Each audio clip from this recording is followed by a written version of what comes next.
கிறிஸ்துவுக்குள் பிரியமானவர்களே, இந்த நாளுக்கான தினசரி தியான வசனம் மத்தேயு எழுதின சுவிசேஷம் 3வது அதிகாரம் 11வது வசனம். மத்தேயு 3:11. மேத்யூ 3:11.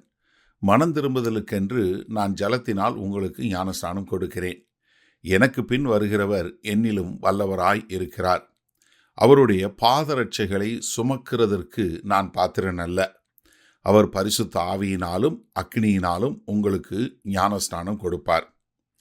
இப்போ 3 விதமான ஞானஸ்தானம் கொடுக்குறாரு. 3 விதமான ஞானஸ்தானத்தை குறித்து சொல்கிறாரு. அதே சமயத்தில் இன்னொன்று சொல்கிறாரு, எனக்கு பின்னாடி வருகிறவர் நான் அவருடைய பாதரட்சியும் சுமப்பதற்கு தகுதி உள்ளவன் அல்ல. இதே இதை நீங்கள் லூக்கா 3வது அதிகாரம் 13வது வசனத்தில் சொல்லும்போது, பாதரட்சிகளின் வாரை அவிழ்க்கிறதற்கும் நான் பாத்திரன் அல்ல. சுமக்கிறது மாத்திரமில்ல, அவருடைய அந்த பாதரட்சியினுடைய வார கூட நான் கலட்டுறதுக்கு நான் பாத்திரன் இல்லை, நான் எதுக்குமே அருகதை இல்லாதவன் அப்படின்னு சொல்கிறாரு. அப்போ முதலாவது இவர் கொடுக்குற ஞானஸ்தானம் என்ன? மனம் திரும்புதலுக்கான ஞானஸ்தானம். நீங்கள் மனம் திரும்பி நீங்கள் ஒரு நல்ல நற்கிரியை கொடுக்கக்கூடிய வர்றவங்களாக வரணும், அதற்காற்ற ஞானஸ்தானம் என்று சொல்லக்கூடியதாக. ரெண்டாவது, எனக்கு பின்னாடி வருகிறவர் கொடுக்குற ஞானஸ்தானம் என்ன? முதலாவது பரிசுத்த ஆவியினால் ஞானஸ்தானம் கொடுப்பாரு. நீங்கள் 1 கொரிந்தியர் 12வது அதிகாரம் 13வது வசனத்தில் பார்க்குறோம், தேவ ஆவியினால் அன்றி ஒருவரும் இயேசுவே ஆண்டவர் என்று சொல்ல முடியாது. அது பரிசுத்த ஆவியினுடைய அபிஷேகம் என்று சொல்லக்கூடிய பரிசுத்த ஆவியினுடைய ஞானஸ்தானம். நீங்கள் யோவான் 20வது அதிகாரம் 22வது வசனத்தில் அவர் பூமியை விட்டு போகிறதுக்கு முன்னாடி சீஷர்களை நோக்கி பரிசுத்த ஆவியை பெற்றுக்கொள்ளுங்கள் என்று அவர்களுக்குள்ள பரிசுத்த ஆவியை ஊதினார். அதற்கு பின்பாக பரத்திலிருந்து உங்களுக்கு பரிசுத்த ஆவி வர்ற வரைக்கும் நீங்கள் இந்த எருசலேம் விட்டு போகாதீங்கன்னு சொன்னார். அப்போஸ்தலர் 2வது அதிகாரத்தில் அவர்கள் மேல் பரிசுத்த ஆவியானவர் வந்ததை நம்ம பார்க்க முடிகிறது. சரியா? அது பரிசுத்த ஆவியினுடைய அபிஷேகம். மூன்றாவது என்ன சொல்கிற? அக்கினியினால் வரக்கூடிய ஞானஸ்தானம். இந்த அக்கினி என்பது என்ன? நீங்கள் வேத வசனம் முழுவதும் பார்த்தீங்கன்னா அக்கினி என்பது நியாய தீர்ப்பை குறிக்கக்கூடியது. ஏன்னா இங்கே சொல்லும்போதே என்ன, நல்ல கனி கொடாத மரமெல்லாம் வெட்டுண்டு அக்கினியிலே போடப்படும்.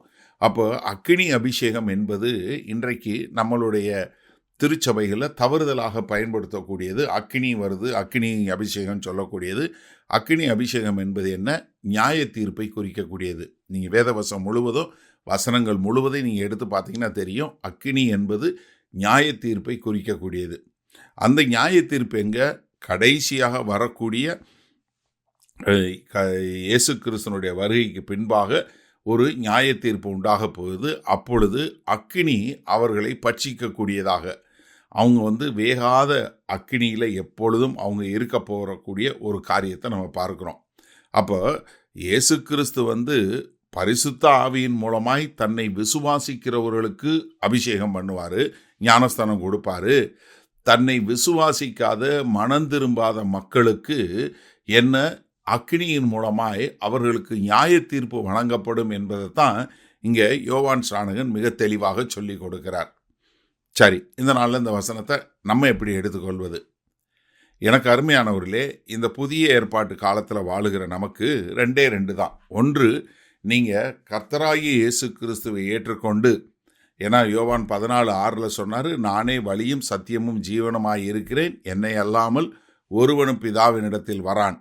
அப்போ கர்த்தராகிய இயேசு கிறிஸ்துவை என்னுடைய சொந்த இரட்சகராக ஏற்றுக்கொள்கிறேன்னு சொல்லி ஏற்றுக்கொண்டு நீங்கள் பரிசுத்த ஆவியினால் அபிஷேகம் பண்ணப்படுவது, அது என்ன? மனம் திரும்புதலுக்கான பரிசுத்த ஆவியினுடைய அபிஷேகம். சரியா? அது பரிசுத்த ஆவியின் அபிஷேகம். அது யாருக்கு? கர்த்தராகிய இயேசு கிறிஸ்துவை விசுவாசிக்கிறவர்களுக்கு வரக்கூடியது. கர்த்தராகிய இயேசு கிறிஸ்துவை விசுவாசியாமல் மனம் திரும்பாமல் இருக்கிறவங்க கடைசி நாளில் நியாய தீர்ப்புக்கு போவாங்க. அவர்கள் அக்கினியினால் சுட்டரிக்கப்படுவார்கள். அதை அக்கினியினால் வரக்கூடிய ஞானஸ்தானம் என்று சொல்லப்படுகிறது. அப்போது நீங்கள் இப்போ பூமியில் இருக்கிற காலத்தில் இயேசு கிறிஸ்துவை என்னுடைய சொந்த இரட்சகராக ஏற்றுக்கொண்டு அவருக்கென்று வாழ விரும்புகிறேன் என்று சொல்லி நீங்கள் ஞானஸ்தானம் பெறும்போது, தண்ணியினால் ஜலத்தினால் ஞானஸ்தானம் பெறும்போது உங்களுக்கு பரிசுத்த ஆவியினுடைய ஞானஸ்தானம் உண்டாகும். அப்படி இல்லைன்னா என்ன நடக்கும்? நீங்கள் கடைசி காலத்தில் அக்கினியினால் நியாயம் தீர்க்கப்பட்டு, நீங்கள் அக்கினியினால் அபிஷேகிக்கப்பட்டு பாதாளத்தில் கொண்டு போய் சேர்க்கப்படுவீங்க. இதைத்தான் இந்த வசனம் மிக தெளிவாக சொல்லுகிறது. அப்போ விசுவாசிக்கிறவர்களுக்கு பரிசுத்த ஆவியினுடைய ஞானஸ்தானம், அவ்விசுவாசிகளுக்கு அக்கினியினால் வரக்கூடிய நியாய தீர்ப்பினுடைய ஞானஸ்தானம், அதை அவர்களை நித்திய காலத்திற்கும் பாதாளத்தில் வைத்திருக்கக்கூடிய. இப்போ நீங்கள் எந்த ஞானஸ்தானம் பெற்றிருக்கிறீங்க? எந்த ஞானஸ்தானம் பெற விரும்புகிறீங்க? பரிசுத்த ஆவியினுடைய ஞானஸ்தானம் பெற்று தேவனுடைய பிரசன்னத்தில் எப்போது வாழ விரும்புகிறீங்களா? இல்லை அக்கினி அபிஷேகம் என்கிற நியாய தீர்ப்பில் போய் விழ விரும்புகிறீங்களா? மகா கிருபையும் இரக்கம் நிறைந்த எங்கள் அன்பின் தகப்பனே, இந்த செய்தியை கேட்டுக்கொண்டு இருக்கிற ஒவ்வொருவரும் உம்மை விசுவாசித்து பரிசுத்த ஆவியினாலே ஞானஸ்தானம் பெற்று வாழ எங்கள் தேவன் கிருபை பாராட்டுங்க. ஏனால் அக்கினியினுடைய அபிஷேகம் மிக கொடியதாய் இருக்கும் என்பதை அறிந்து கொண்டோம். அதனால் அதிலிருந்து எங்களை பாதுகாத்து உமக்கென்று வாழ எங்களை ஒப்புக் கொடுக்கிறோம்.